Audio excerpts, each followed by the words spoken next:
let's talk about this. So we talked about it offline. I wanted to get to this discussion because there was so much talk, rightfully so. And this is not like during the year. This is when they were still in high school. There's a lot of talk about the class of 2024 at wide receiver. That included Ryan Williams, who reclassified into it. But they were hyped in high school. You get to college, and they lived up to the hype. Jeremiah Smith was the best player in the country by the end of the year, certainly the best receiver. Coleman for Auburn really starting to show his talent on a week-to-week basis. I think the production would have been higher earlier if he had better passing situation around him. Definitely. Wingo did some things. The Clemson guys, Brian Wesco, those guys delivered. And in the case of a guy like Wesco, that's continuing to show. Ryan Williams, he's a really, really good player, star in the game. Jeremiah Smith is who he is. Less hype about the 2025 class. Definitely. When it came to receiver. We heard about Dakorien Moore, who is the top receiver for Oregon, and we knew he'd be the guy. 5-star receiver out of Duncanville, Texas. Signs with Oregon. He's their leading receiver. So he put him in that category with these other guys. I think that's not a surprise.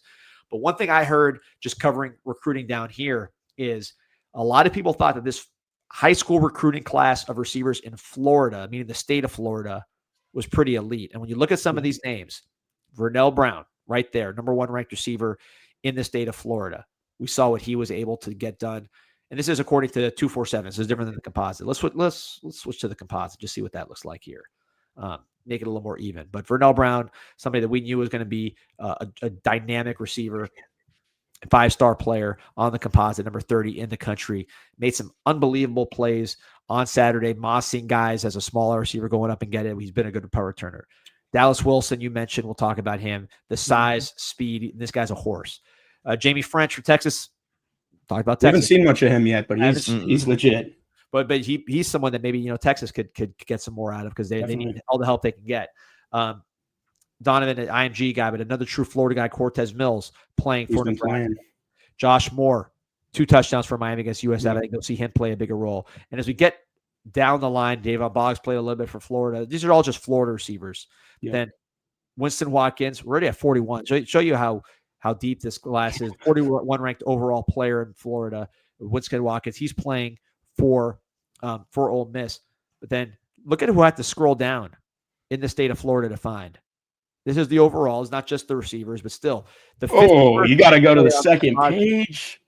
89 ranked overall, and he's lower on 247. He was a 3-star on 247. But right there, Malachi Toney, maybe the best receiver. I would say certainly, in my opinion, the best receiver in the ACC, one of the best receivers in the country right now. So those are just the Florida guys. There's other guys, Dakorien Moore. And this 2025 receiver class, I think, with all those Florida guys doing what they're doing, both in state and at the University of Florida, this could be right there with those guys. I agree. Yeah, we won't have a Jeremiah Smith, obviously, but you're never going to have a Jeremiah Smith. That's not the standard. You don't typically walk in and break every true freshman receiving record. But, I mean, we could easily have like 5 or 6 guys who put up, similar to what we saw from Ryan Williams and Cam Coleman last year. I mean, they had awesome seasons, but it was, 800 yards, 7 or 8 touchdowns. That's not completely unattainable, especially for these guys who have become major parts of their passing offenses. And honestly, I mean, if Miami goes super far, I don't think Toney obviously is Jeremiah Smith. He's not as physically gifted as Jeremiah Smith, but you rack up some games, he could get up there. He could break 1,000. Absolutely. He's already got to be close to on pace for it. So yeah, I think this can definitely be right up there with last year's class. And Dakorien Moore, number 1 receiver for a playoff team. Dallas Wilson, Vernell Brown, like we said. I mean, even Javon Boggs, he got banged up, so he's missed a little bit of time, but he was the first freshman receiver to start an opener for FSU in like 30 years or something. So they trust him a lot. He's going to figure it out. He's had a few plays, but yeah, I think absolutely this class can be on par with last year's. I would throw in Andrew Marsh, from the state of Texas, who goes up to Michigan. It looks like he's going to be a weapon for Bryce Underwood, 80 yards against Wisconsin. And again, Michigan, you're not going to get those huge numbers from they don't throw the ball, right? That the raw numbers are going to be there. But I think in terms of guys that could make an impact on this playoff run potentially. Just certainly on this Big Ten competition. I think he is somebody that can make a dent. So overall, man, and Pete, I'll go to you because I know you've watched these guys for a while. Anything surprise you seeing Dallas Wilson and what he did? I mean, what were your takeaways on him? I mean, it didn't surprise me other than the fact that it was his first game. Like so I'd be lying to you.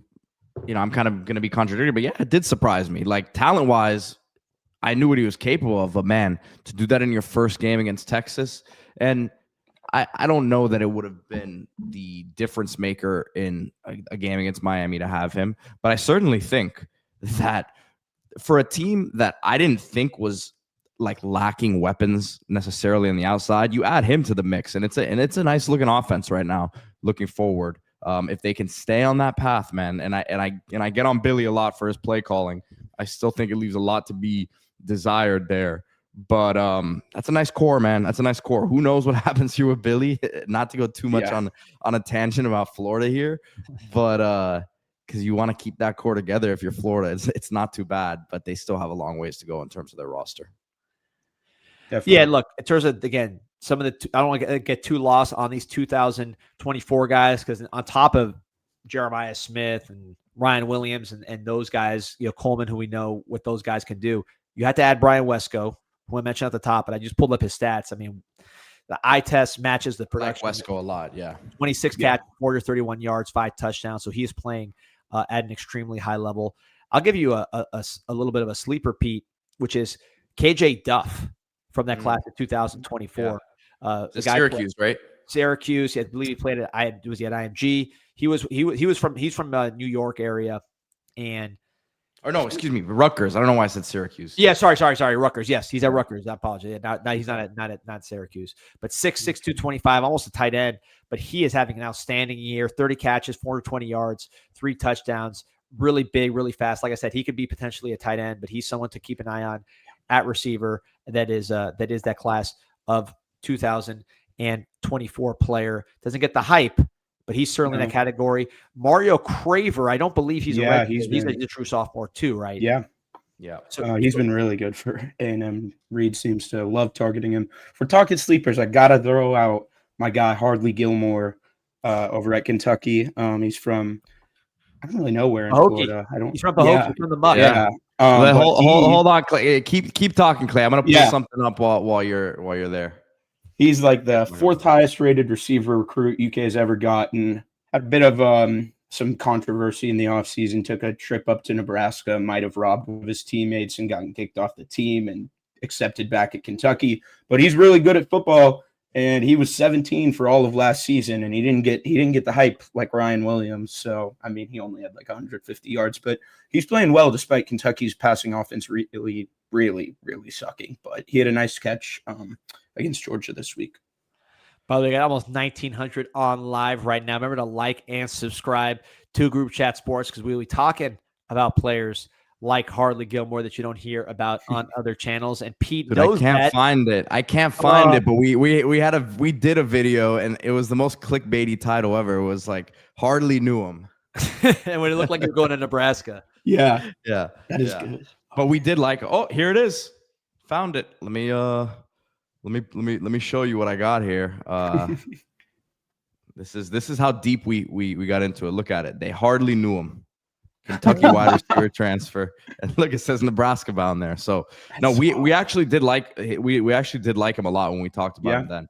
And he's from an area, the Muck, which we talked about how we talked to Fred Taylor, who's one of the best players ever come out of that area, about how that Okeechobee area, really the west part of Palm Beach County, has fallen off a little bit just because guys are moving out, different reasons demographically.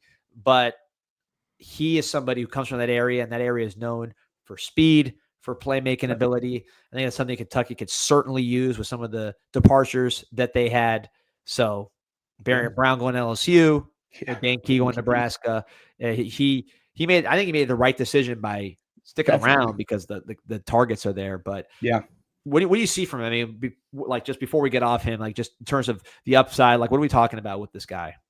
I think probably like a top 100 type of pick. It also helps how young he is. Like, coaches always love the potential of what a guy can be when I get my hands on him. Like I can really, they don't develop receivers in Kentucky. Once he's in the NFL, he's only 20 years old. He's got some experience under his belt.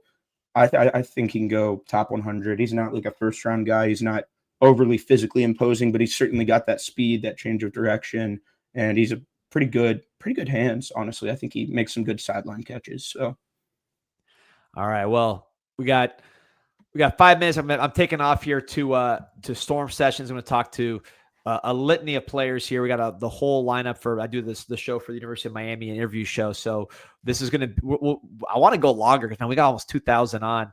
yeah. Clay, if you guys want to go on longer, please do. But we're going to go longer as the season goes on. So we got a lot to talk about. This is awesome. Loving the comments, loving everybody's action here. Remember, subscribe to Group Chat Sports. Talk about Corey Barney, nice too, from 2 classes ago. But he is very athletic. So Clay, you're the new guy on the board.